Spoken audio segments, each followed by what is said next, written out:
Welcome to Behind the Tint. Today we're talking about the tinted glass permit. Joining us is SP Vectura. Welcome, sir. Thank you. It's a pleasure to be here.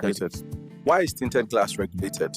Tinted glass isn't banned, but it's regulated to prevent its misuse and crime. Tinted glass isn't banned in Nigeria, but it is regulated. Criminals sometimes use it to hide weapons, stolen goods, or themselves. Here's how to apply. Visit possapi.gov.ng, create an account, verify via email, log in, select, create an account with NIN, BVN, or TN, verify via email. Log in and select tinted glass permit. Provide vehicle details and upload proof of ownership and valid ID. 5. Review and submit.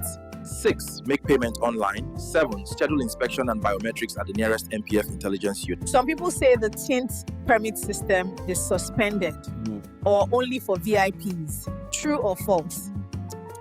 False. It was paused for upgrades, but now it's fully active nationwide. And no, it's not just for VIPs. Any citizen with a valid reason can apply. Question from @Vectura O. If my car came with factory tint, Do I car came with factory tint? Do I still need a permit? yes.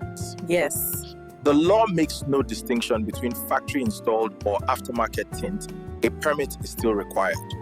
Every police command in Nigeria can process and verify permits, whether you are in Lagos, Kano, or Port Harcourt. SP Vectura, thank you for breaking this down so clearly. My pleasure. Yeah. Remember, compliance keeps you and others safe. If you own a tinted vehicle, visit possap.gov.ng today to apply. Stay safe and stay legal.